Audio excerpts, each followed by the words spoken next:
وَلْتَكُنْ مِنْكُمْ أُمَّةٌ يَدْعُونَ إِلَى الْخَيْرِ وَيَأْمُرُونَ بِالْمَعْرُوفِ وَيَنْهَوْنَ عَنِ الْمُنْكَرِ وَأُولَئِكَ هُمُ الْمُفْلِحُونَ. Bismillah ar-Rahman ar-Rahim. Alhamdulillahi Rabbil Alameen. Wassalatu wassalamu ala Sayyidil Anbiya'i wal Mursaleen. Muhammadin wa ala alihi wa ashabihi ajma'in. I begin with the name of God, and I begin by praising God and sending His peace and blessings upon the final messenger Muhammad and upon his noble family and companions. Welcome again, dear viewers, to another in the episode of Advice of the Day, and I'm going to continue talking about Ramadan and how to get the most out of it. Last time I did mention some of the voluntary fasts that we can do in Ramadan. For example, we have the white days, the 13th and 14th and 15th of every lunar month.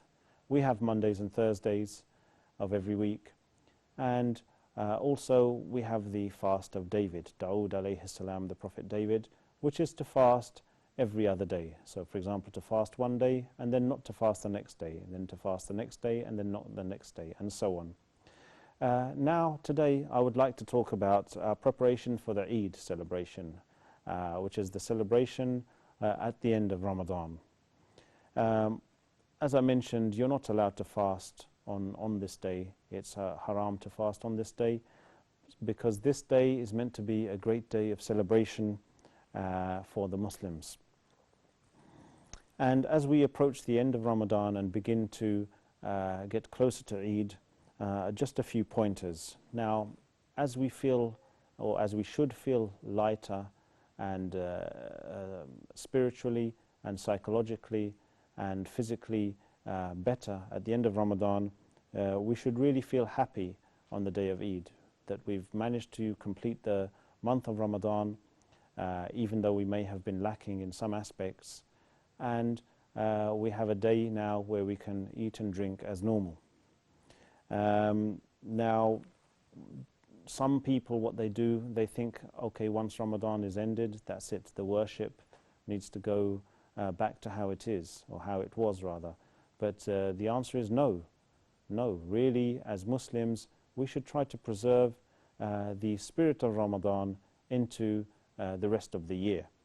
So when it comes to the day of Eid, we should try to go to the mosque early for the Fajr prayer, the dawn prayer, and then this will enable us to be early as well for the Eid prayer, which is normally held very shortly after sunrise.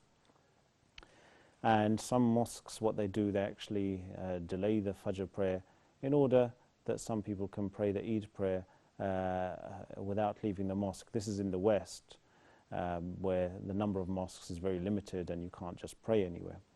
However, in Muslim countries and in areas where you can do this, the scholars have said it's better to pray in an outside, in an open area.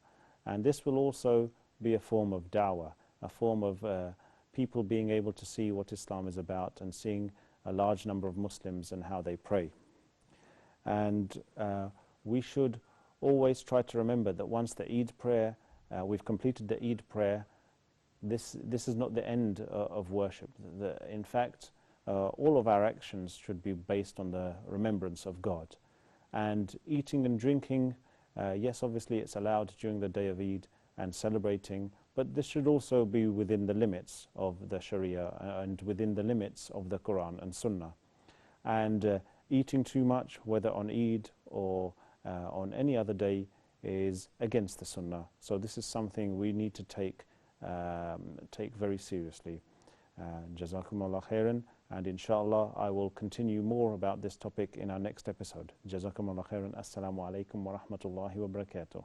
وَلْتَكُنْ مِنْكُمْ أُمَّةٌ يَدْعُونَ إِلَى الْخَيْرِ وَيَأْمُرُونَ بِالْمَعْرُوفِ وَيَنْهَوْنَ عَنِ الْمُنْكَرِ وَأُولَئِكَ هُمُ